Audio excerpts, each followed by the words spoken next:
तो इश्तिहार नहीं होते जो दीवारों पे लगे हुए होते, कभी थोड़े से इश्तिहार लगते थे, बाकी अलमारियों में पड़े हुए होते थे। तो हम रात को तलबा पढ़ने के बाद बैठ जा करते, उसकी बैक साइड वाइट होती थी, एक दूसरे को पूरा खानदान मार के देते थे, अब इनको हिस्सा दो। तो फिर वो लगे रहते थे सवाल हल करने में। जितने सवाल हल करेंगे आप, उतनी विरासत आपको याद होगी। अब आपके पास बुक आ चुकी है जो आपने लिखा हुआ हर एक की हालत, खुद इसकी प्रैक्टिस करें। आपको मैं एक सवाल दूंगा अभी, जब आप जाएंगे तो कल करके लाइएगा। वो गलत हो सही है उसमें कोई बात ही नहीं है, इनामी स्कीम तो है ही नहीं, गलत हो गया तो मिस हो जाएगी। अल्हम्दुलिल्लाह वस्सलातु वस्सलामु अला मन ला नबिय्य बादा। इल्मुल मिरास के हवाले से आज हमारी तीसरी क्लास है और इसमें हम असहाबुल फराइज़ के हालात को पढ़ रहे हैं। और उनमें हम पढ़ चुके हैं शोहर की हालत, बीवी की हालत। इन दोनों का जिक्र कहाँ है? सूरतुन निसा आयत नंबर 12। और उसके बाद फिर हमने पढ़ा है वालिद के अहवाल को। वालिद के अहवाल जो हमने 3 हालतें पढ़ी हैं, इन तीनों का जिक्र कहाँ है? सूरतुन निसा आयत नंबर 11। इनके हालात का जिक्र सूरतुन निसा आयत नंबर 11, बाप का 11 आयत नंबर 11 में जिक्र है इनका। फिर हम चौथा पढ़ रहे हैं दादा। और जो दादा है वो उसका मामला बाप के कायम मकाम है। जब बाप के कायम मकाम है तो उसकी कुछ हालात हैं, कुछ हालतें बनती हैं। उनमें से एक हालत आप पढ़ चुके हैं और वो क्या है? 16। जब बाप नहीं होगा, आजा इधर आजा, जब बाप नहीं होगा दादा होगा तो दादा को क्या मिलेगा? 16। ये एक हालत है। दूसरी हालत बाप की ये, दादा की ये बनेगी, जब बाप नहीं है, बेटा नहीं है, पोता नहीं है, बेटी या पोती है, तो ऐसी सूरत में 2 हिस्से लेगा वो, 16 और आसबा, जैसे कि बाप का था।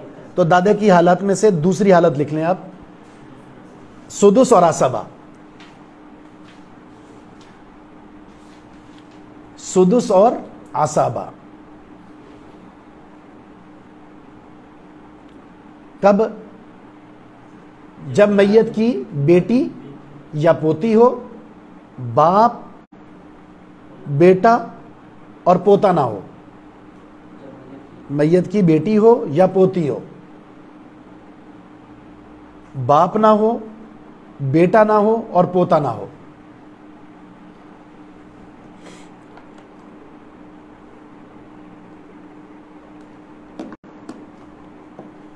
ठीक है, 2 चीजें हो गई, 2 हालतें हो गई। पहली हालत क्या थी?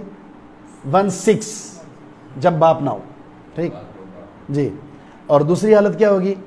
कि जब बेटा, पोता, बाप ना हो तो फिर सुदुस और फिर बचा हुआ माल। और तीसरा है आसबा।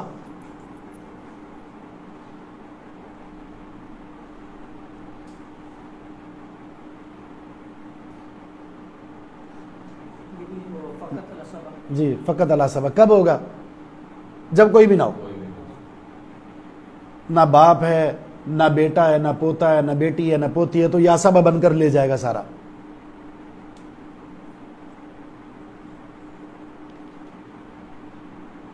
जिस तरह बाप आपने पढ़ा, जब कोई ना था बाप आसबा था, इसी तरह जब कोई ना होगा, बाप भी ना हो, तो दादा आसबा बन जाएगा। चौथी हालत है महजूब होने की। महजूब जिसको आप महरूम कहते हैं, लेकिन इस जो इल्म मिरास की एक इस्तिलाह है, महजूब और है, महरूम और है। तो आप इसको लेंगे महजूब। जैसे महबूब लिखते हैं ना, इसी तरह लिखा जाएगा महजूब। हाँ, हाजिब से, हाँ हलवे वाला। हाँ, अब समझ में आ जाएगा।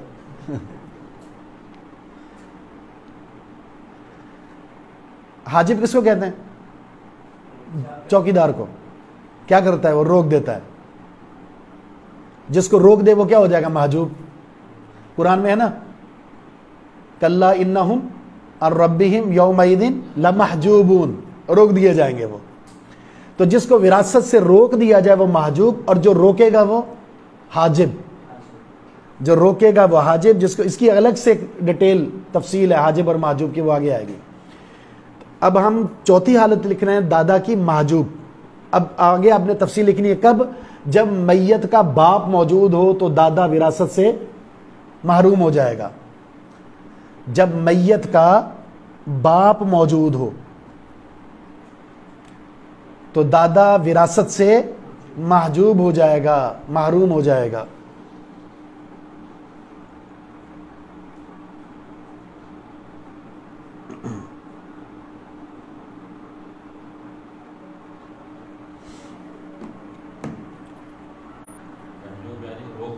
हाँ, रख दिया जाएगा जी। महरूम के माना में भी है, महरूम के माना में भी ले सकते हैं। पांचवी एक और हालत है जो तफसील तलब है, वो हम बाद में जिक्र करेंगे। उसमें एक अहम तरीन मसला आता है, दादा और भाई जब दोनों मौजूद हों, विरासत किसको मिलेगी? दादा और भाई दोनों मौजूद हों, सगे भाई भी मौजूद हैं, दादा भी मौजूद है, दादे को देंगे या भाइयों को देंगे, इसमें इख्तलाफ है, फुकहा का इख्तलाफ है। अलबत्ता ज़्यादा राजे बात यह है कि इमाम मालिक रहमहुल्लाह, इमाम शाफी रहमहुल्लाह, इमाम अहमद बिन हम्बल रहमहुल्लाह, अली रदी अल्लाह तआला अन्हु, अब्दुल्ला बिन मसूद, ज़ैद बिन साबित रदी अल्लाह अन्हु, हत्ता कि इमाम अबू हनीफा के दो शागिर्द अबू यूसुफ और मोहम्मद, इन सब का ये कहना है कि दादा भाइयों की मौजूदगी में महजूब नहीं होगा।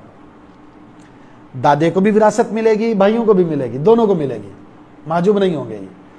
इसके मुकाबले में दूसरा अबू बकर सिद्दीक रदी अल्लाह तआला अन्हु, दीगर सहाबा इकराम, फिर उनमें इमाम अबू हनीफा और दीगर और भी अहले इल्म जिनका कहना है कि महजूब हो जाएगा दादा। तो राजे मौक़िफ़ क्या, महजूब नहीं होगा।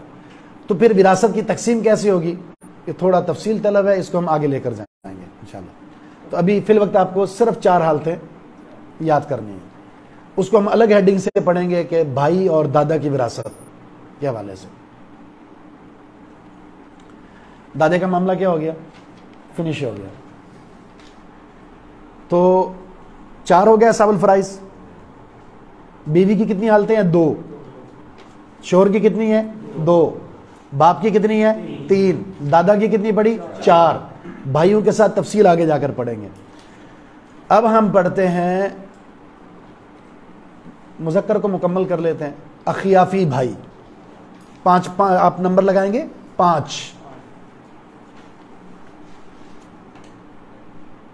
अखियाफी बहन भाइयों की विरासत।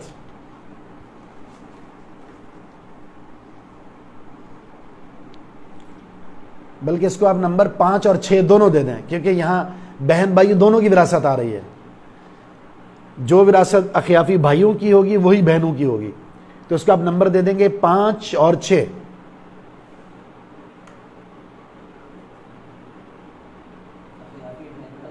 जी, सबसे पहले अखियाफी बहन भाई कहते किसको, उसको लिख लें।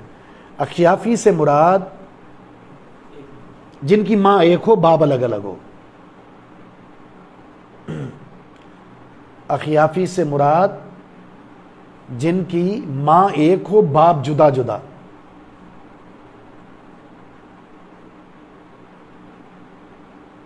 इसमें मुताद्दद शादियां किसकी होती हैं? औरत की होती है।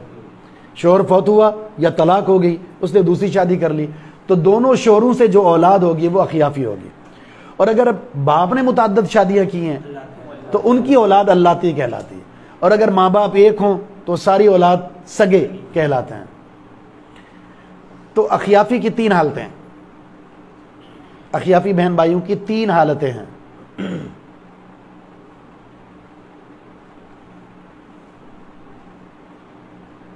नंबर 1,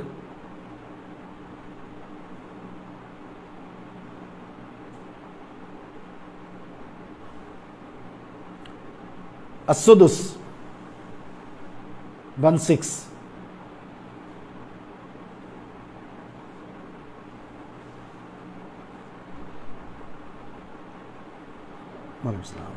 जब मैयत का एक अखियाफी भाई हो या एक अखियाफी बहन हो, सिर्फ एक हो, जब मैयत का सिर्फ एक अखियाफी भाई हो या सिर्फ एक अखियाफी बहन हो?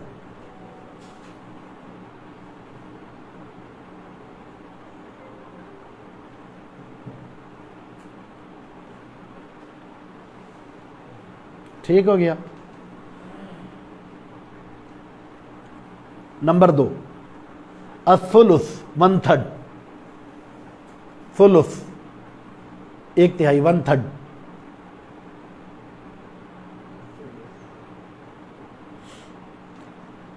जब मैयत के 2 अखियाफी भाई हों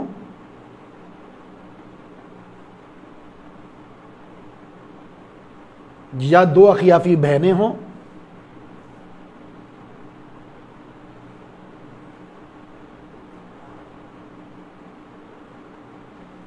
या दोनों हों,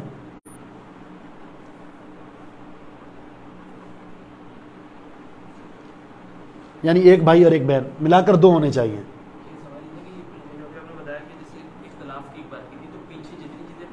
उनमें नहीं है, नहीं, उनमें नहीं। तो अखियाफी भाई कितने होने चाहिए? 2 या जायद, बहनें 2 या 2 से ज्यादा, या दोनों मिलाकर 2 या 2 से जायद बन जाए। होने कितने चाहिए? कम से कम 2, ज्यादा की कोई हद नहीं, कम से कम 2 होने चाहिए। क्योंकि कम से 2 से कम कितने हैं? 1 और 1 पढ़ लिया आपने। तो अब 1 से जायद, वो 2 भाई हों, 2 बहनें हों, दोनों मिलाकर हों, तो उनका कितना हिस्सा हो गया? 1/3, सुलुस हिस्सा। नंबर 3, जी किसी भी सूरत में हो जाए।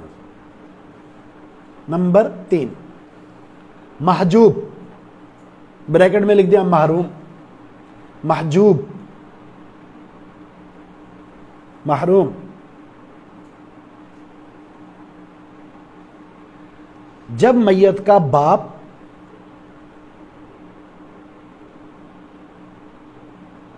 दादा या औलाद हो,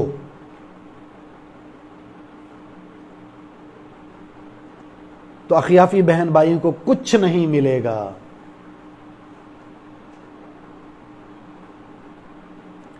तो अखियाफी बहन भाइयों को कुछ नहीं मिलेगा।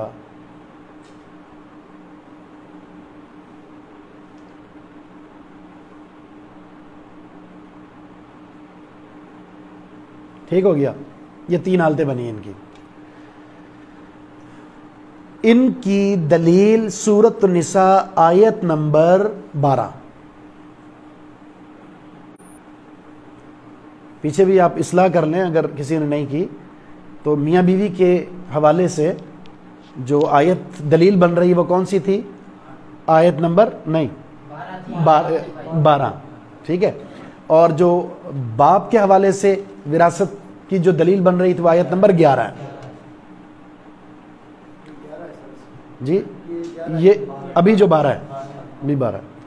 मियाँ बीवी के हवाले से भी 12 है और इसके हवाले से भी 12 है। बाप के हवाले से जो वो 11 है। कितने हो गया असाबुल फराइज?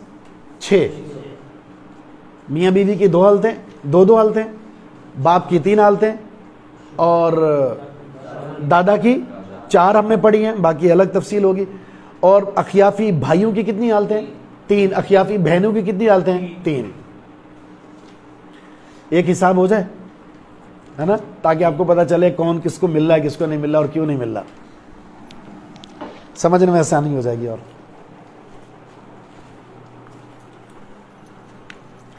ये है जी मैयत, बीवी को बनाते हैं, ठीक है। शोहर मैं लिख रहा हूं तो आपने बताना है बाप, दादा, अखियाफी भाई या बहन। एक ही है इनका मामला। हमने यही पढ़े हैं ना, 1 2 3 4 और 1 5। ये बहन भाई दोनों आ गए। अब मुझे बताया शोहर को क्या मिलेगा? आधा मिलेगा। क्यों? इसलिए कि यहां कहीं भी बीवी की औलाद नजर नहीं आ रही, तो आ गया आधा, निस्फ। बाप को क्या मिलेगा? नहीं हाफ, आधा। आधा क्यों कह रहे हैं? आधा नहीं क्या, जो आपने 3 हालतें पढ़ी वो बताएं। सुदुस प्लस आसबा और फिर आसबा, तो इनमें से कौन सी यहां पर आसबा आएगा? क्यों? इसलिए कि बीवी की औलाद है, यहां बीवी की औलाद नहीं है ना। आपने तीसरी हालत पढ़ी है, जब मैयत की औलाद ना हो तो बाप को आसबा बनेगा, तो यहां लिखेंगे आसबा। दादा को क्या मिलेगा? 1/3 1/6 कुछ भी नहीं, क्यों?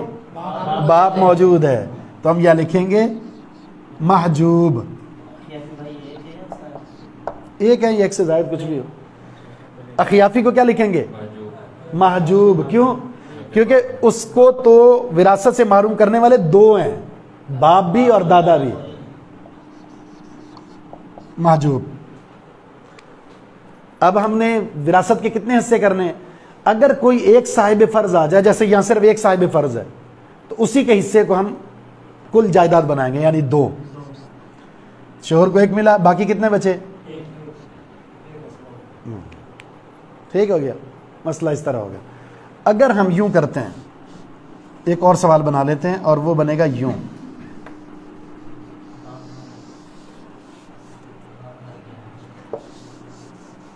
बीवी फौत हो गई है, ठीक है, उसका शोहर जिंदा है और उसका दादा जिंदा है और उसका अखियाफी भाई जिंदा है। दादा, अब क्या होगा? सेम वही आसबा, उसी तरह तकसीम होगा। ठीक है, ये महजूब है। और अब तीसरा तरीका ये जी, हाँ, अब तीसरा ये कि बीवी फौत होगी, ये शोहर है और उसका खियाफी भाई मौजूद है। अब क्या होगा? अब थोड़ी तब्दीली आएगी। अब तब्दीली, इसको तो आपने वही निस्फ दिया, इसको कितना देंगे? 1 भाई है तो 1/6, जो आपने पहली हालत लिखी है। 1 भाई हो तो 1/6 मिलेगा। अब हम मसला यह है कि जायदाद के कितने हिस्से बनाएं। अब यहां 2 फर्ज हो गए, 1 जो निस्फ और सुदुस। तो अब हमने मखरज यानी जायदाद के इतने हिस्से बनाने के ये दोनों तकसीम हो जाए। तो अब मुझे बताएं, ऐसा कौन सा अदद होगा जिस पर ये दोनों तकसीम होते होंगे? 2 तो कम है ना, 6 पे भी तकसीम हो जाता है और 2 भी तकसीम हो जाता है। ठीक है, तो अब कितना आएगा? 6 में से निस्फ क्या है? 3। 6 का सुदुस क्या है? 1। अब क्या हुआ? कितने बच गए? 2 बच गए। इसको कहते हैं मसला रद्दिया, तुरद्दु इला 4। ये आगे जाकर पढ़ेंगे हम। जब माल बच जाए तो क्या करते हैं, तो उसका जाके आगे तफसील आएगी। बल्कि यहां पर मसला थोड़ी और तफसील तलब है कि शोहर को नहीं मिलेगा, बाकी सारा भाई को मिल जाएगा। इसको यूं तकसीम कर देंगे। 1/6 तो इसका हिस्सा बन रहा था, 3 इसको देने के बाद 3 इसको मिल जाएंगे। कैसे 3 इसको मिले, ये मसला रद्दिया पढ़ेंगे तो समझ में आएगा। लेकिन तरीकाकार ये कि 1/6 इसको मिलेगा और ये निस्फ मिल गया इसको। अब कुल जायदाद के हमने 6 हिस्से बनाए, निस्फ इधर आ गया। बाकी जो बचा है, अगर एक ही फरीक मौजूद है, जैसे भाई हैं सिर्फ, तो सारा उनको दे दिया जाएगा। उसकी तफसील मजीद आगे जाकर आएगी।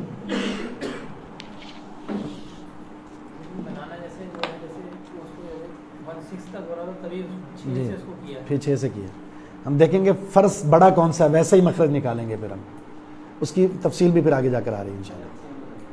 है हाँ, आएगी भी थोड़ी सी, अभी तो इब्तिदा है। अब हम नंबर 7 बेटियों की विरासत पढ़ते हैं। नंबर 7 हेडिंग डालें और बेटियों की विरासत का बयान।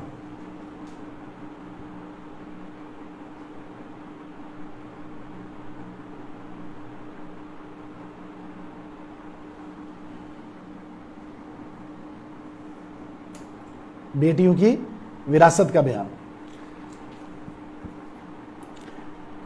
बेटियों की विरासत में 3 हालतें हैं। बेटियों की विरासत में 3 हालतें हैं, लिख लेंगे।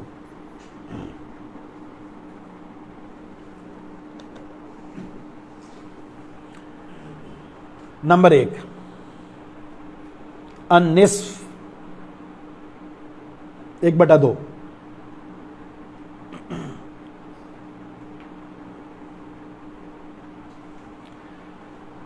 जब मैयत की सिर्फ एक बेटी हो, बेटा ना हो।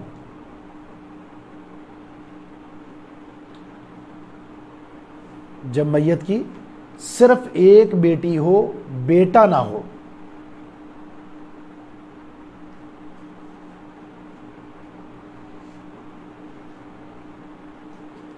नंबर 2, सुलुसान 2/3, सुलुसान 2/3।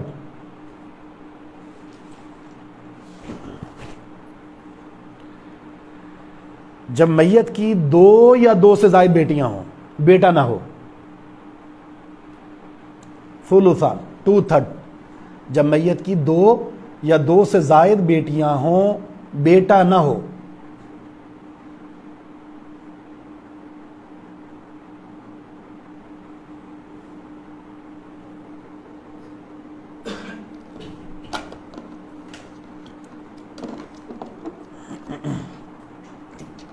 ठीक है।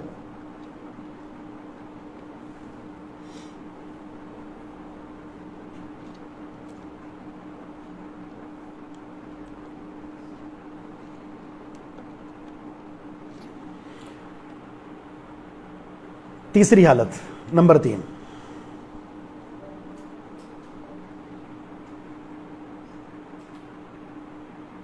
आसाबा बिल गैर। इसको लिखेंगे आसाबा बिल गैर, बिल गैर। मुतलक आसाबा लिख दें आप, मुतलक आसाबा लिख दें, कोई अर्ज नहीं इसमें।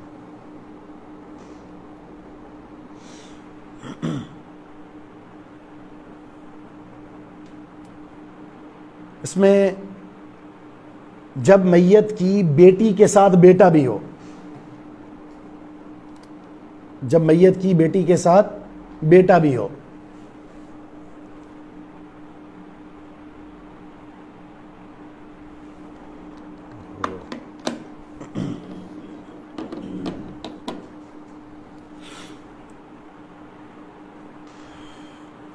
तो बेटे को डबल और बेटी को सिंगल दिया जाएगा।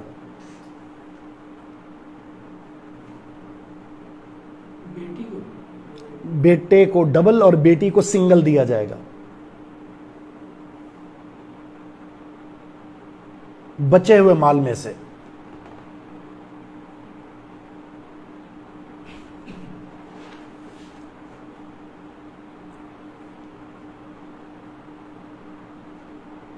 तीनों हालतों की नोट, तीनों हालतों की दलील सूरत निसा आयत नंबर 11।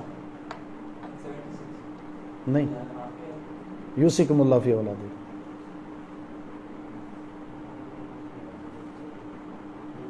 आखिरी जो हालत है ना, वो सगे बहन भाइयों की है। आयत नंबर 11।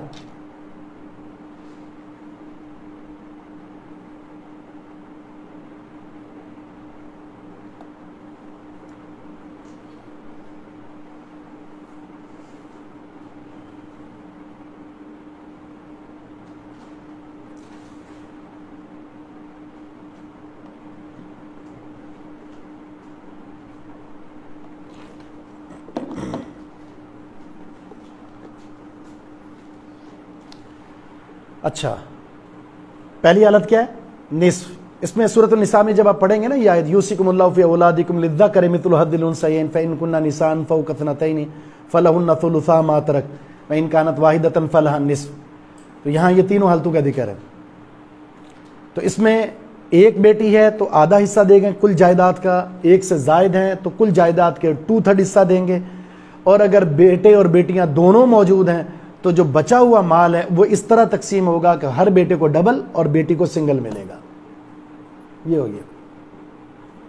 कितने वर्षा हो गया? 7। शौहर बताते जाए, निस्फ रुब, बीवी रुब सुमन, बाप सुदुस, सुदुस आसाबा और आसाबा, दादा सुदुस आसाबा, सुदुस और आसाबा और महजूब, 4 हालतें। अखियाफी अगर एक है तो सुदुस, एक से जायद है तो सुलुस, और अगर बाप दादा और औलाद मौजूद है महजूब। यही हालत भाइयों की और यही बहनों की है। और बेटी की 3 हालतें पड़ी, निस्फ, सुलुसान और आसबा बिल गैर। अब आएगी पोतियों की विरासत, नंबर 8 डालें। उसके बाद फिर हम कुछ तफसील यहां बोर्ड पे लिखते हैं।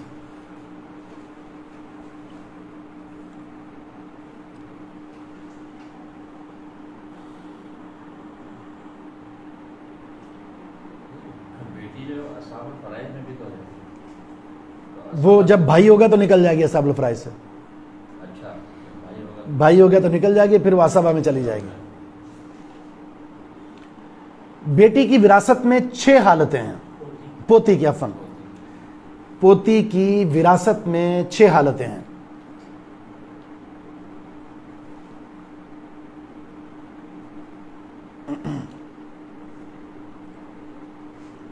ठीक, नंबर 1, 3 हालतों तो वही हैं जो बेटी वाली हैं, शुरू वाली तीनों। निस्फ,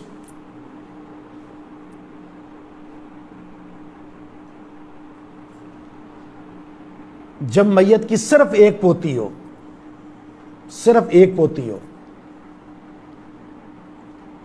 ना बेटी हो ना बेटा हो, सिर्फ एक पोती हो।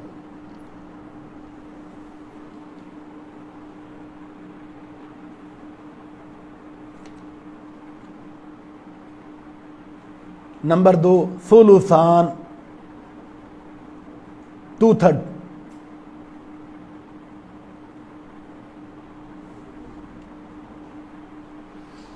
जब मैयत की 2 या 2 से जायद पोतियां हों, बेटे और बेटियां ना हों।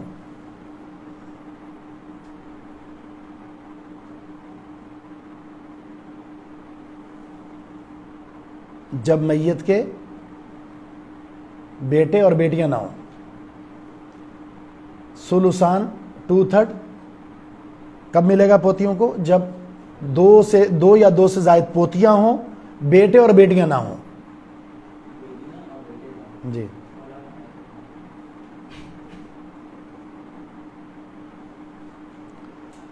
अब देखें, जो हालत बेटी की थी सेम वही पोती की है, बस उसकी गैर मौजूदगी में। तीसरी हालत भी सेम वही है, असबा बिल गैर। असबा लिख दें, सिर्फ असबा लिख दें, असबा। जब मैयत की पोतियों के साथ पोते भी हों,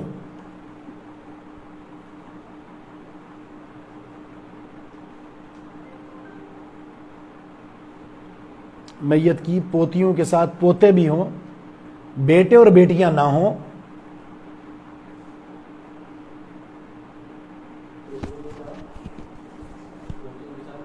पोते भी हों, बेटे और बेटियां ना हों, तो बचा हुआ माल इनमें इस तरह तकसीम होगा कि पोते को डबल और पोती को सिंगल। तो बचा हुआ माल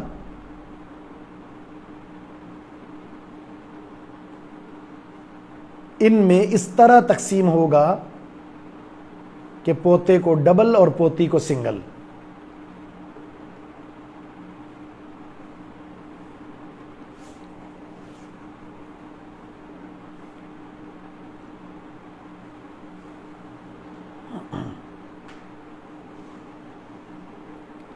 तीन हालतें हो गई। पहली हालत निस्फ, कब? जब एक पोती हो, ना पोता हो, ना बेटा हो, ना बेटी हो। और अगर 2 या 2 से ज्यादा पोतियां हैं तो 2/3 मिलेगा। और अगर पोती और पोता दोनों हो तो असबा बनेंगे ये। लेकिन इन तीनों हालतों में एक शर्त यकसा है, औलाद यानी बेटा और बेटी ना हो। तो फिर कहां से आ गया ये? है मौत वाक़ई होगी, मौत वाक़ई होगी। अच्छा, ये पोते और पोतियां होती कौन है? ये किसकी औलाद होती है? मैयत के बेटे की। और अगर मैयत के बेटी की औलाद हो तो, मैयत की बेटी की औलाद हो तो वो उसका शुमार किस में है? ज़विल अरहाम, ज़विल अरहाम में से। अब चौथी हालत, पोतियों की चौथी हालत, सुदुस।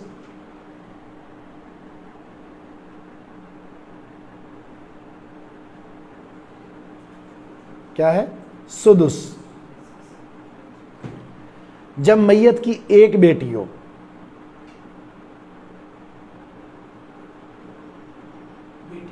जब मैयत की एक बेटी हो तो उसे निस्फ मिलेगा,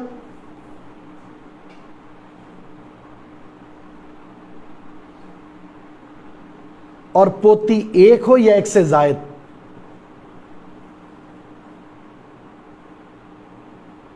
सुदुस दिया जाएगा।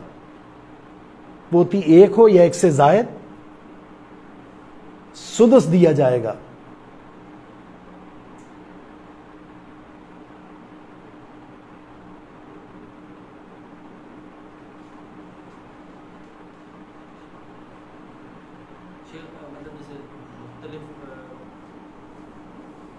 मुख्तलिफ औलादों से पोतियां हैं तो हर एक को सुदुस दिया जाएगा। नहीं, डिवाइड होगा, सुदुस डिवाइड हो जाएगा जी तमाम। समझ रहे और हैं। कानून, पाकिस्तान के कानून में यहाँ पे थोड़ा सा मसला है वो उसका वो अलग है, वो है पोते की विरासत बेटे की मौजूदगी में, बेटे की मौजूदगी में। वो पाकिस्तान का कानून ये कहता है कि जब पोता यतीम पोता है, उसका बाप फौत हो चुका है, पोता मौजूद है, चाहे मैयत का बेटा भी मौजूद है, बेटे की मौजूदगी में पोते को विरासत मिलेगी। जबकि किताब सुन्नत ये कहती है कि जब औलाद सगी मौजूद हो तो सगी औलाद की औलाद को नहीं मिलता, यानी पोतों को नहीं मिलेगा बेटे की मौजूदगी में। तो बहुत सारे कवानीन की तरह एक कानून ये भी विरासत का ऐसा है जो किताब सुन्नत से मुतसादिम है। तो फिर भी यतीम पोतों का क्या करेंगे? उन बेचारों को वसीयत। ऐसी सूरत में दादे को चाहिए कि जब मेरे यतीम पोते मौजूद हैं तो वसीयत कर दे, और वो वसीयत अगर 1/3 की करता है तो बेटे से ज्यादा मिल जाएगा उसे। तो जब रास्ता मौजूद है तो सही रास्ता इख्तियार किया जाए। आप क्यों उसको कानून को मुतसादिम बना रहे हैं किताब सुन्नत की? अगर दादा का इंतकाल हो गया, विरासत तकसीम नहीं, फिर बेटे का भी इंतकाल हो गया, अब पोतों को क्या मिलेगा? अगर वो बेटे का इंतकाल दादा के बाद हुआ है तो फिर पोतों को तो नहीं मिलेगा। फिर उस सूरत में क्या होगा? पहले निकलेगी बेटे की तरफ विरासत, बेटे का हिस्सा निकलेगा, बेटे का हिस्सा निकलने के बाद फिर उसकी औलाद में जाएगा। ये डायरेक्ट नहीं देंगे इसको, जी मिलेगा, बिल्कुल मिलेगा। तो पांचवी हालत क्या लिखी? सुदुस। सुदुस कब मिलेगा? जब पोती चौथी हालत, जब पोती एक बेटी के साथ हो, मैयत की एक बेटी भी मौजूद हो। इससे पहले तीन हालतें जो पड़ी जिसमें बेटियां मौजूद नहीं थी, बेटे मौजूद नहीं थे। अब है बेटे मौजूद है, बेटी मौजूद है एक। तो जब एक बेटी मौजूद है उसे निस्फ देने के बाद फिर सुदुस मिलेगा पोतियों को, वो एक है या एक से जायद है। उसकी वजह यह है कि बेटियों का जो अक्सर हिस्सा है 2/3 है, वो कितना है? 2/3 सुलुसान, उसको मुकम्मल करना है। तो जब निस्फ और सुदुस मिलेगा तो सुलुसान मुकम्मल हो जाएगा। कैसे मुकम्मल होगा? मिसाल मैं देता हूं आपको। 6 है, मिसाल के तौर पर जायदाद 6 का निस्फ कितना हुआ? 3, और सुदुस कितना हुआ? 1। तो 3 और 1 मिलकर कितने हो गए? 4। तो 4 क्या है? 6 का सुलुसान, 2/3 है ये, ठीक है। तो 2/3 इस तरह मुकम्मल किया जाता है। निस्फ मिलेगा बेटी को, सुदुस मिलेगा पोती एक या एक से जायद हो, तो इससे सुलुसान मुकम्मल हो गया, जो बच्चियों का, बेटियों का अक्सर हिस्सा है। नंबर 5,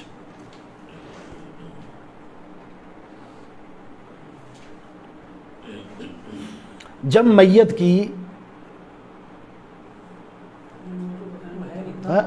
वो लिखे महजूब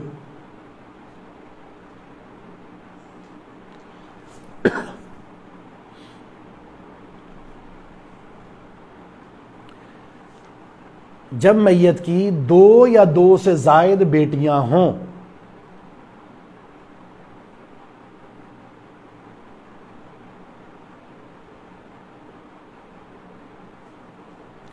जब मैयत की 2 या 2 से जायद बेटियां हों तो पोतियां महजूब हो जाएंगी।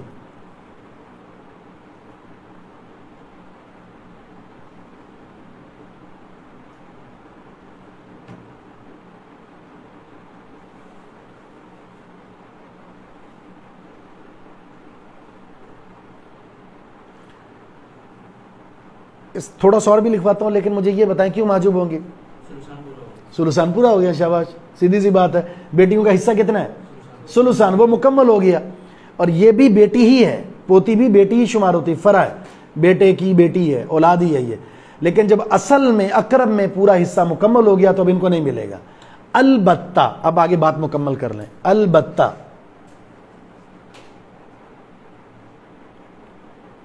अगर पोता मौजूद हुआ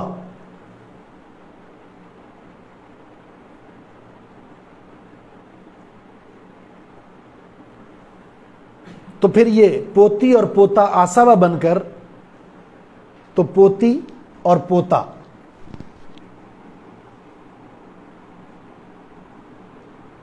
आसाबा बनकर बचा हुआ माल ले लेंगे।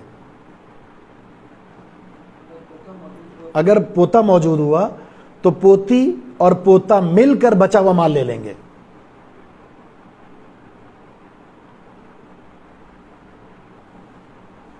ठीक है, सुलुसान देने के बाद माल बचा हुआ है, क्या करेंगे? पोतियां मौजूद हैं, पोतियों को हिस्सा मिलना नहीं है।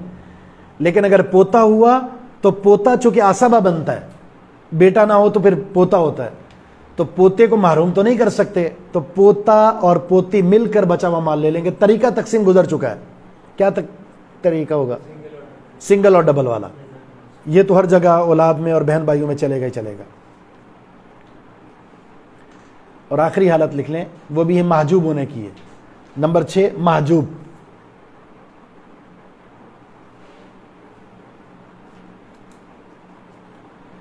जब मैयत की औलाद में बेटा मौजूद हो, 2/3 के बाद यानी 1/3 रह गया, 1/3 में से 2 हिस्सा और 1 हिस्सा इस तरह जी इस तरह करेंगे।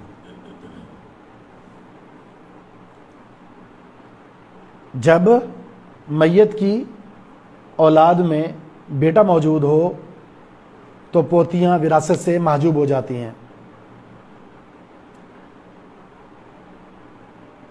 ठीक है, जब बेटा मौजूद हो तो पोतियों को महजूब कर दिया जाता है, उनको विरासत में कुछ नहीं मिलता।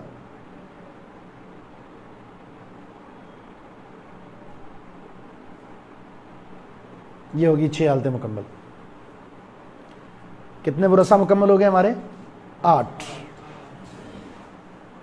शोहर पढ़ा आपने, बीवी, बाप, दादा, अखियाफी भाई, अखियाफी बहनें, बेटी और पोती। तो बेटियों की हालत 3 और वो पोतियों की भी वही सेम है।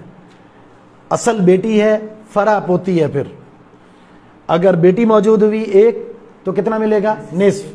2 हुई तो सुलुसान। बेटे और बेटियां हुई आसबा बन जाएंगे। और अगर बेटा और बेटियां नहीं है तो हम पोती की तरफ आते हैं। पोती 1 है तो निस्फ, 1 से जायद है तो सुलुसान, पोते और पोतियां हैं तो आसबा। अगर बेटी 1 है और पोतियां मौजूद हैं तो बेटी को निस्फ देने के बाद पोती को सुदुस देंगे। अगर बेटियां 2 या 2 से जायद हैं तो पोतियों को नहीं मिलेगा, क्योंकि सुलुसान मुकम्मल हो गया। इल्ला ये कि पोता मौजूद हो तो फिर बचा हुआ माल दे दिया जाएगा। अगर मैयत का बेटा मौजूद हो तो पोतियों को कुछ नहीं मिलेगा। अब हम ये 8 वरसा को हम बोर्ड पे लिखते हैं और हिसाब कैसे होता है ये आपको समझाते हैं।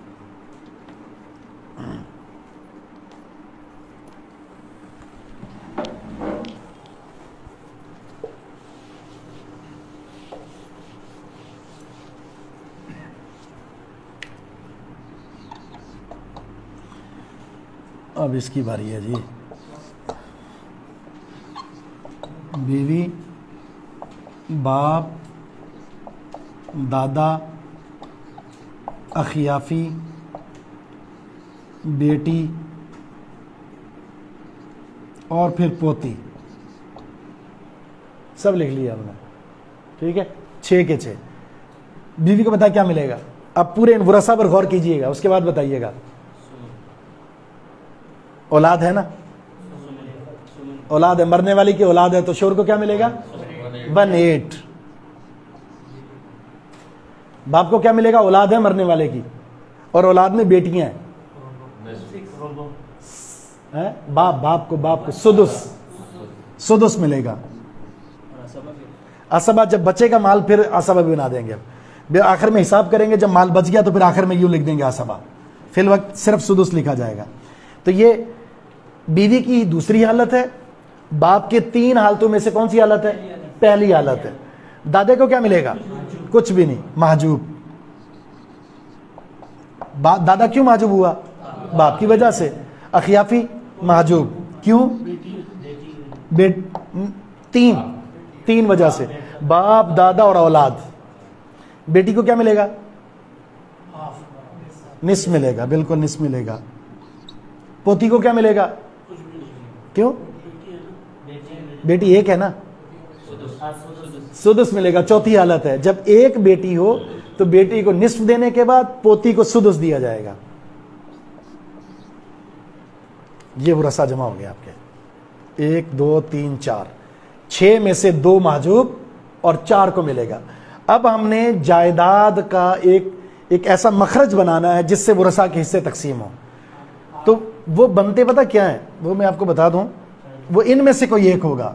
2 4 8, अच्छा 6 भी है और 12 भी है, 24 है। विरासत जब भी तकसीम होगी इन अदद में से कोई एक होगा। उसके लिए शर्त क्या होती है? जितने भी हिस्से हैं सारे के सारे उस पर पूरे फिट आते हों, तकसीम होते हों। मिसाल के तौर पर अगर मैं यहां लिख देता हूं 8, तो 8 एकम 8 पूरा तकसीम हो रहा है, 6 नहीं हो रहा। 6 छोटा अदद है, 8 बड़ा है।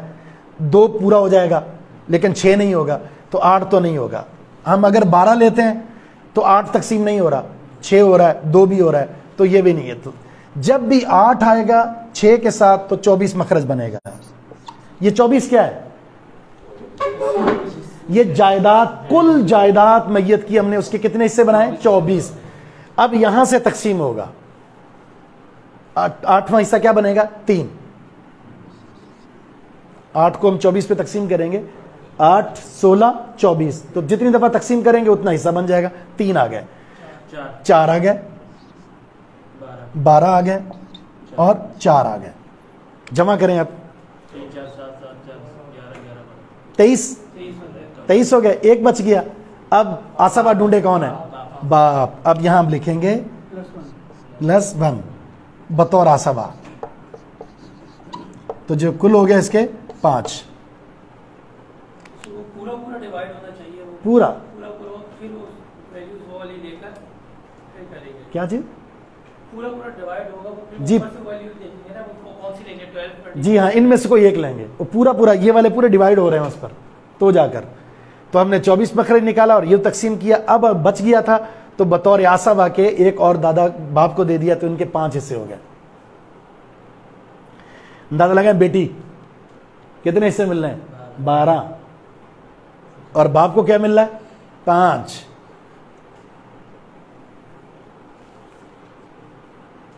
ये समझ में आया कुछ?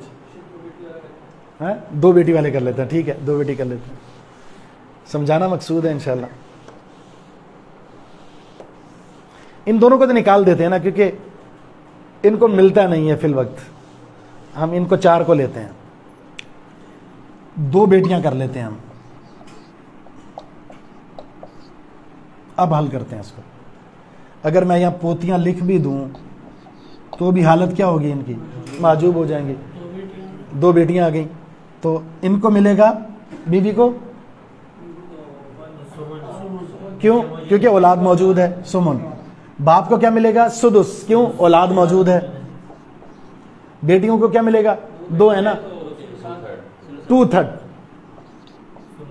सुलुसान। और पोतियां महजूब, क्यों महजूब है? इसलिए कि 2 बेटियां मौजूद है। सुलुसान यहां मुकम्मल हो गया। तो हमने अब देखें 8 और 6 जब भी आएगा 24 निकलेगा। 24 में से 3 आ गए, 24 में से 4 आ गए और ये आ गए 16। ठीक है, अब कितने हो गए? ये 23। फिर बाप के मौजे हैं, एक और मिल गया 5। ये आसबा के तौर पर है।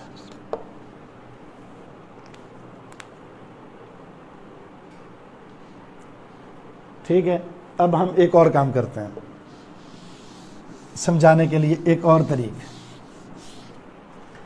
और वो ये होगा कि हम साइड चेंज करते हैं।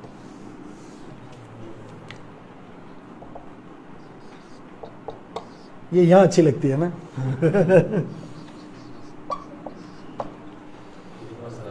है? तो क्या मिलेगा शोहर को बताइए? औलाद है ना? औलाद है ना, दूसरा हिस्सा रुब 1/4। बाप का वही है 1/6, क्योंकि औलाद मौजूद है। ये वही 2/3 और यहाँ महजूब। अच्छा, इसको हम यूं करते हैं, पोते भी लगा देते हैं यहां पर, ठीक है। अब पोतू ने पोती को बचा लिया, अब ये बन जाएंगे असबा। मैंने आपको याद होगा असबा की 4 जेहतें बताई थी आपको। सबसे पहले नंबर पर था बेटा, बेटा ना हो तो पोता, पड़पोता, तो यहां आ गया ना पोता। तो पोते ने पोती जो गिर रही थी उनको भी बचा लिया।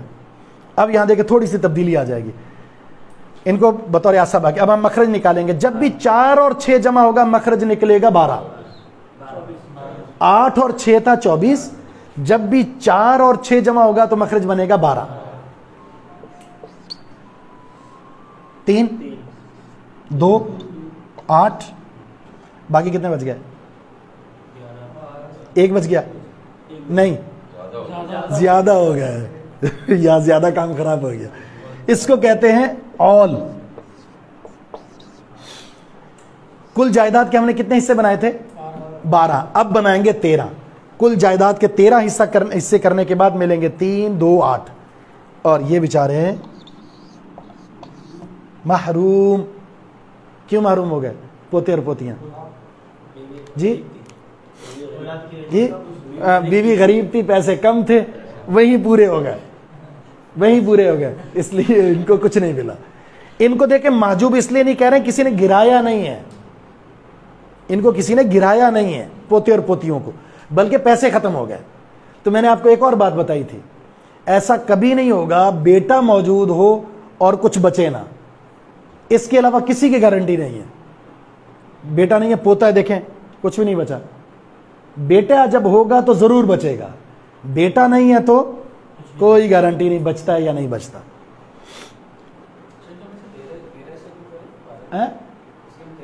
13 इसलिए किए कि यहां हमने गिना ना, हर वारिस के हिस्से बन रहे थे, इनके 8, ये 2 10 और ये 3 13, तो 13 हिस्से, यहां 12 हैं। तो हमने जायदाद को अब 12 नहीं, अब 13 हिस्से बनाएंगे। तो जब हम 13 करें तो क्या होगा? सब में कटौती हो जाएगी। अगर 1 लाख के आप 12 हिस्से करते हैं तो माल ज्यादा है, और अगर 1 लाख के 13 हिस्से करेंगे तो क्या होगा? कम होगी ना। तो ऑल का मतलब सब में हिस्से में कमी होगी, खुद ब खुद ऑटोमेटिक। 13 हिस्से करने के बाद तरीका तकसीम वही है जो हो चुका है। ऑल और मसला रद्दिया, इसकी वजाहत आगे जाकर आ रही है।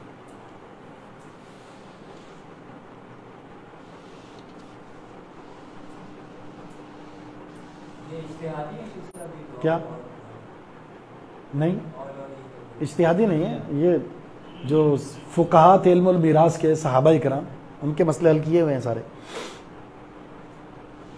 ठीक है, तो ये तो बात समझ में आ गई आपको इंशाल्लाह। कोई और सवाल हल करना है क्या? हम पोता पोती को विरासत देते हैं अभी, हैं कुछ करते हैं हम, बीवी मियाँ बीवी का खेल खत्म करते हैं अभी। अब इधर आते हैं, बाप, उसके बाद है पोती पोता। बताइए, अब एक लड़का फौत हुआ है, ठीक है, मैयत में कोई भी कहते हैं, कोई भी फर्द फौत हो गया, उसका बाप है, उसकी पोती है और उसका पोता है, क्या मिलेगा? सुदुस, इसलिए कि यह औलाद है। पोता पोती ये भी औलाद ही होती है। पोती और पोता को क्या मिलेगा? दोनों असब हैं। जिस तरह बेटा असबा बन जाते हैं, इसी तरह पोती और पोता भी असबा बन जाते हैं। ये तीसरी हालत है। तो अब हम मखरज क्या निकालेंगे? 1 है तो वही 6, 1 इधर आया और 5 इधर आ गया। अब इस 5 के किस तरह तकसीम करेंगे? 2 पोते को और 1 पोती को मिलेगा। और अगर यहां पर अब क्या हुआ? सारा पोती का, सारा पोती का नहीं होगा, इसको मिलेगा निस्फ, ठीक है, 1 है। तो जब निस्फ मिलेगा तो अब मखरज वही 6 है। 6 में से बाप को कितना मिला? 1, पोती को 3, बाकी कितने बच गए? 2 असब।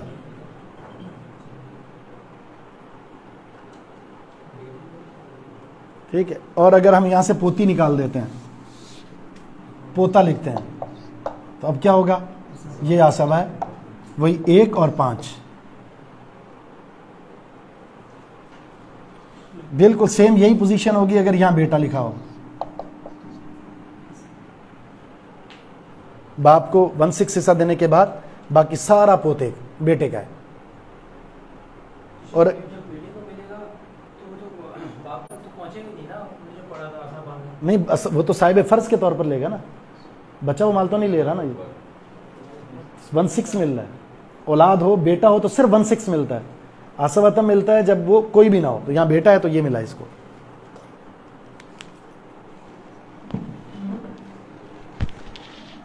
तो कुछ पल्ले पड़ रही है बात है?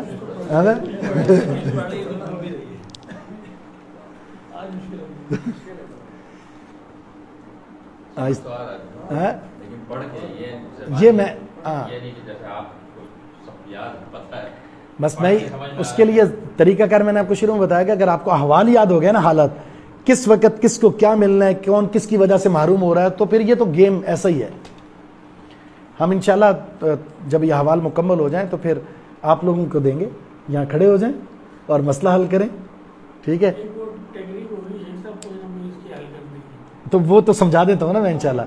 ये जब अहवाल मुकम्मल होंगे ना तो फिर मैं बताऊंगा आपको कि क्या उसूल है मखरज निकालने के और किस तरह ये तकसीम किया जाता है। अभी भी बतौर मिसाल के मैं आपके सामने लगा हुआ हूँ, इसलिए आप थोड़ा सा जहन लगाएं। खुद आप ना खुद हम पता क्या करते थे जब हम पढ़ते थे तो इश्तिहार नहीं होते जो दीवारों पे लगे हुए होते, कभी थोड़े से इश्तिहार लगते थे, बाकी अलमारियों में पड़े हुए होते थे।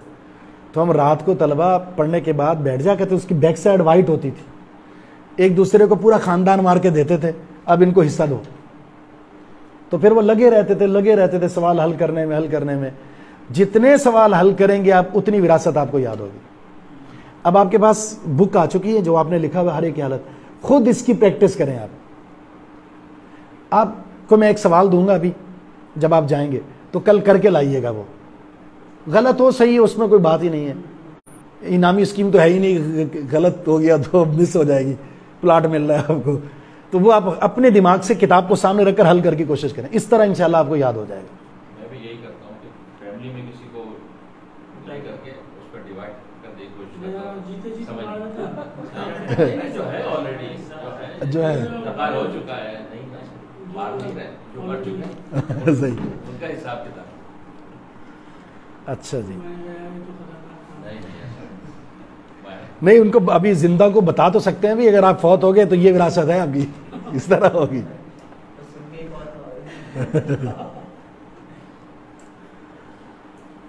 अच्छा, अब एक और पढ़ लेते हैं, उसके बाद छुट्टी करते हैं। वो मां के हवाले से नंबर क्या बनेगा? 9। मां की विरासत में, मां की विरासत का बयान लिख लें। मां की विरासत का बयान,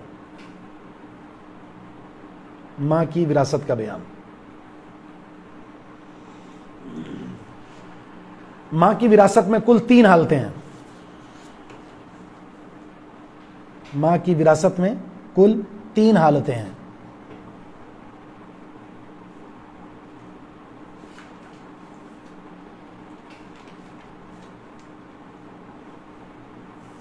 नंबर 1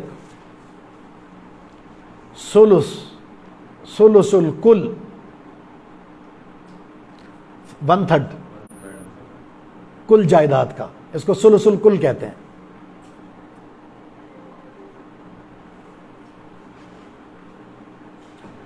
जब मैयत की औलाद ना हो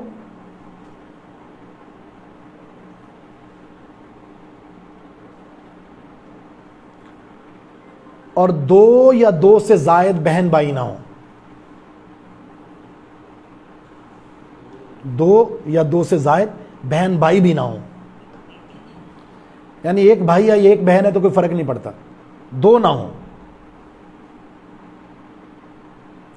अब 2 होने की सूरत क्या हो सकती है? 2 सगे भाई, 2 अल्लाती भाई, 2 अखियाफी भाई, बहन भाई, कोई भी सूरत में 2 ना बनते हो। तो जब ये दोनों सूरत, 2 या 2 से जायद, एक हो तो कोई फर्क नहीं पड़ेगा। तो मां को कुल जायदाद का क्या मिलेगा? 1/3 हिस्सा। तो पहली हालत सुलुसुल कुल, कुल माल का 1/3 हिस्सा, जब ना औलाद है और ना बहन भाई 2 या 2 से जायद। जी मैयत एक हो तो कोई अर्थ नहीं, उससे फर्क नहीं पड़ेगा।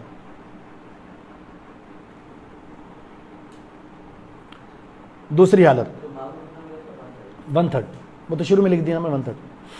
नंबर 2 असुदुस 1/6,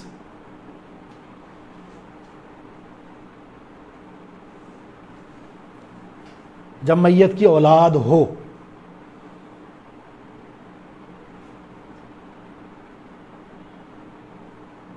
बेटा हो या बेटी या उनकी औलाद,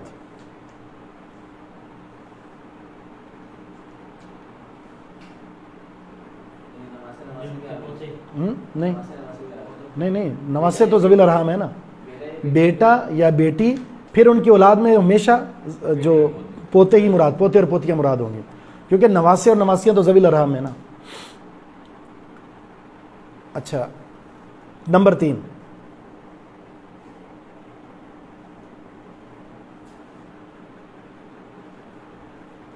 सुदुस, ये भी दोबारा सुदुस 1/6,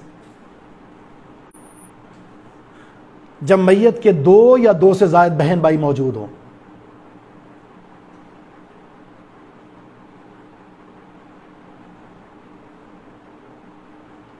वो सगे हों, अखियाफी हों या अल्लाती, 2 या 2 से ज़ायद बहन भाई मौजूद हों, वो सगे हों, अल्लाती हों या अखियाफी।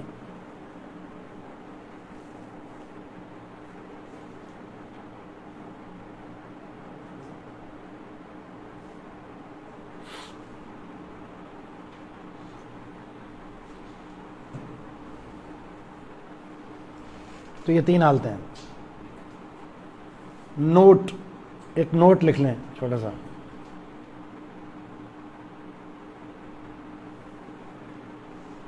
मां का एक और हिस्सा भी है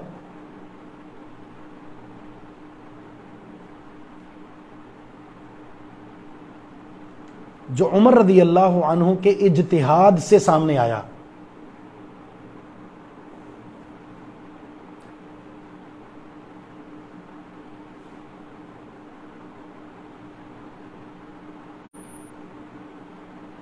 उसे कहते हैं थुलुथुल बाकी, थुलुथुल बाकी, बकिया से अल बाकी।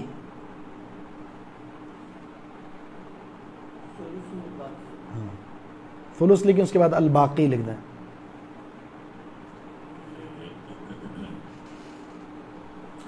इसको मैं आपको मिसाल से समझाता हूं कि सुलुसुल कुल में और सुलुसुल बाकी में क्या फ़र्क होता है। हाँ, वो जो मैंने लिखवाया था ना शुरू में, हाँ बिल्कुल।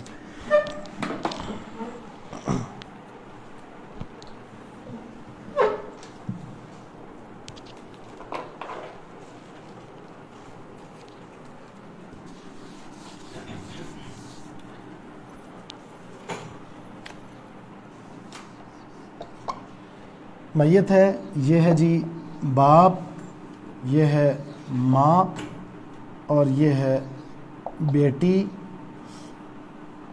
पोती। एक शख्स फौत हो गया, उसके ये बुरसा है, तो बाप को क्या मिलेगा? सुदुस।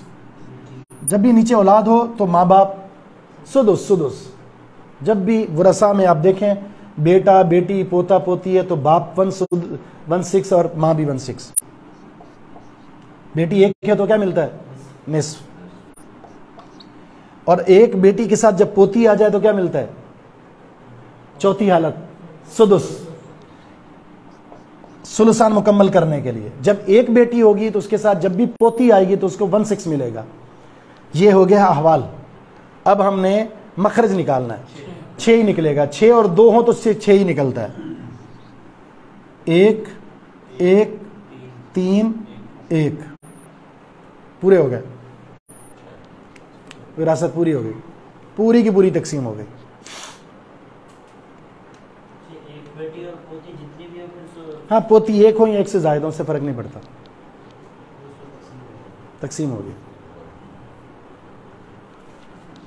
और अगर हम यहाँ एक और करते हैं, उस पर आपने बताना है कि विरासत अब क्या बनेगी।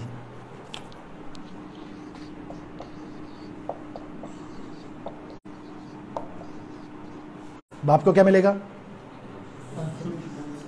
1/6। माँ को क्या मिलेगा? क्यों? अच्छा, अब यह गौर करें, आपने 1/6 क्यों लिखवाया बाप का? होता ही उसका बाप का तो है ही वो बेटे का टाइम बताना है क्या? फिक्स है ना बाप, उसके बाद ऐसा बाप में आए। बाप की पहली हालत थी अगर बेटा है तो 1/6 बस, बेटी है तो 1/6 और आसाबा। तीसरी हालत क्या थी? औलाद ना हो तो आसाबा होता है। यहाँ औलाद है? नहीं है ना औलाद, ना बेटा है ना बेटी है, तो आसाबा बनेगा ना, आसाबा है। मां को सुदुस क्यों मिला? 1/6 क्यों मिला? भाई 2 है, आपने पढ़ा है ना, जब 2 या 2 से जायद भाई हों तो मां को सुदुस मिलेगा। 1/6 इसलिए मिल रहा है। अच्छा, इनको क्या मिलेगा? खुद अखियाफी को क्या मिलेगा?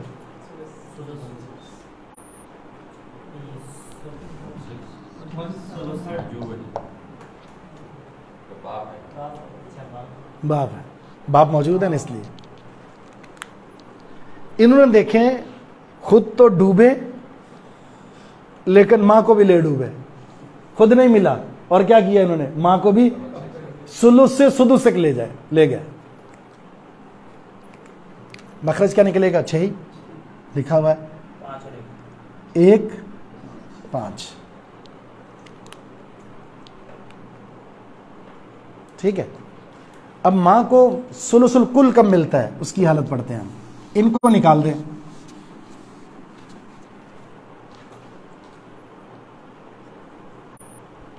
अब बताएं। बाप तो आसाबा हो गया क्योंकि औलाद ही नहीं है। मां को क्या मिलेगा? जब औलाद ना हो तो ये पहली हालत है, सुलुस मिलता है। तो कुल जायदाद के कितने हिस्से होंगे? 3, 1, 2। इसको सुलुस मिला कुल जायदाद का, बाकी 2 बच गए, वो बाप को मिल गए। ठीक है? सुभान अल्लाह। अच्छा, अब मैं आपको एक आखिरी बात समझा के क्लास खत्म करते हैं। वो सुलुसुल बाकी। सुलुसुल बाकी, सुलुसुल बाकी में क्या होता है? उमर रदी अल्लाह तआला ने एक इज्तिहाद किया।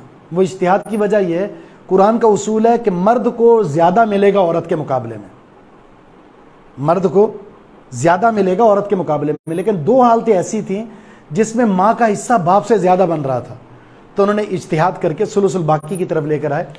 वो हालत है जब विरासत में मियां बीवी में किसी कोई एक हो, मिसाल के तौर पर यहां शोहर लगा दें और यहां बीवी। 2 सूरतें बनेंगी, सिर्फ 2 सूरतें। जब किसी सूरत में बीवी फौत हो जाए और वरसा में शोहर और माँ बाप हो, या शोहर फौत हो जाए और वरसा में बीवी हो और माँ बाप हो। बस ये 2 सूरतें, मसला उमरियतैन कहते हैं इसको। इसमें अब पहले हम करते हैं इज्तिहाद से पहले की बात। बाप को क्या मिलेगा? ये आसबा है और मां सुलुस, और ये निस्फ। शोहर औलाद नहीं है तो निस्फ मिलेगा ना, और ये मां औलाद नहीं है तो सुलुस मिलेगा। तो मखरज क्या निकलेगा? 6 निकालेगा। 6 में से मां को कितने मिले? निस्फ है, 2 मिले, 2। और शोहर को कितने मिले? 3। बाप को क्या हुआ? उल्टा हो गया, बाप का सिंगल और मां का डबल।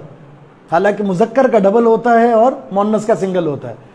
इस मौके पर उमर रज़ी अल्लाह तआला ने इज्तिहाद किया। वो इज्तिहाद देखें कैसा जबरदस्त है। तो उन्होंने कहा कि विरासत में शोहर का हिस्सा निकालने के बाद अब बचे हुए माल से सुलुस देंगे मां को। कैसे? वो ऐसे, सबसे पहले कहते हैं वो शोहर को हिस्सा दें आप। 3 दे दिया, बाकी कितने बच गए? इसका सुलुस देना है मां को, क्या आएगा? 1। बाकी कितने बच गए? सीधा हो गया। कैसे? क्या दिमाग काम करता था उनका? समझ आई बात या नहीं? दोबारा समझाता हूं, आगे सुन। अल्लाह ने ऐसी फकाहत दी थी उनको। अब मां को, यहां शोहर को क्या मिलेगा? कुल जायदाद में से 6 में से आधा मिला, निस्फ है ना, ये आधा। बाकी 6 में से 3 निकल गए, बाकी बच गए 3। पहले हम मां को सुलुस दे रहे थे इस 6 से, लेकिन उसमें मसला खराब हो रहा था, तो उमर फरमाते हैं शोहर का हिस्सा निकालने के बाद जो बाकी बच गया है उसका सुलुस देंगे और वो 1 आएगा, बाकी बच जाएंगे 2 वो बाप का। तो अब वो कुरान का जो कायदा है ना, मुजक्कर का डबल, मोनस का सिंगल, वो बिल्कुल सीधा हो गया।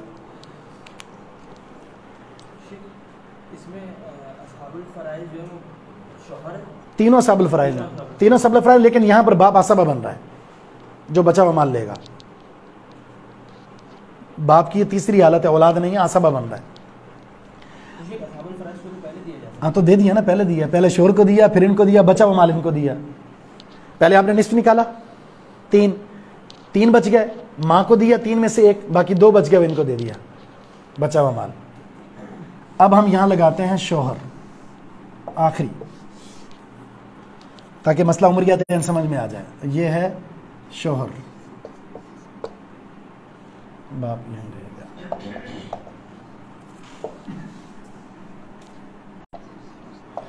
पहले तो वैसा मसला हल करते हैं। बाप को क्या मिलेगा? बाप असबा है, मां सुलुस, बीवी 1/4, मखरज निकला 12, क्योंकि 4 भी निकाल सकते हैं, लेकिन 4 और इनके साथ जमा करके 12 निकाल देंगे। तो सबसे पहले हम बीवी को हिस्सा देते हैं, कितना निकलेगा? 3। मां को निकालेंगे सुलुस, कितना होगा? 4, बाकी कितने बच गए? 5, वो आ गया यहां पर। अब कुछ ज्यादा तो है, लेकिन उसके मुताबिक नहीं हो रहा, लिद्दकरि मिस्लु हज़्ज़िल उन्सयैन किताब। तो उमर रज़ियल्लाहु तआला कहते हैं हम ऐसा करेंगे, पहले इसको हिस्सा देंगे, बीवी को दे दें 4, कितने आ गए? 3 आ गए, बाकी कितने बच गए? 9। ये बाकी है, इसमें से सुलुस देना है, दे दें, कितने हो गए? 3, बाकी कितने बच गए? 6 हो गया। लिद्दकरि मिस्लु हज़्ज़िल उन्सयैन, ऐसे।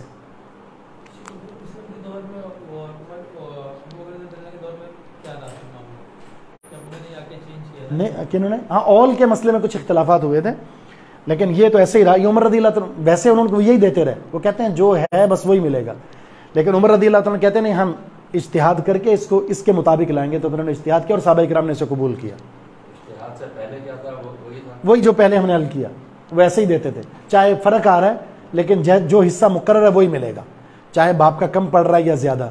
तो उमर फरमाते हैं कि नहीं, अगर हमारे पास इज्तिहाद की गुंजाइश है उस आयत के मुताबिक करना, तो हम इस तरह करेंगे।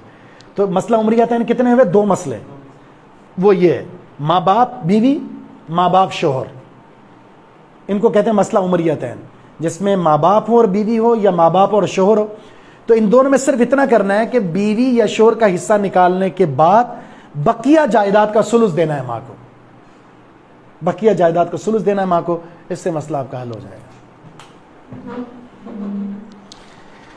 तो ये है आज का आपका सबक, इसी पर हम क्लास खत्म करते हैं। सवाल मैं देता हूँ, सवाल लिख लीजिए। सुब्हानकल्लाहुम्मा व बिहम्दिका अशहदु अल्ला इलाहा इल्ला अंता अस्तगफिरुका व अतूबु इलैक।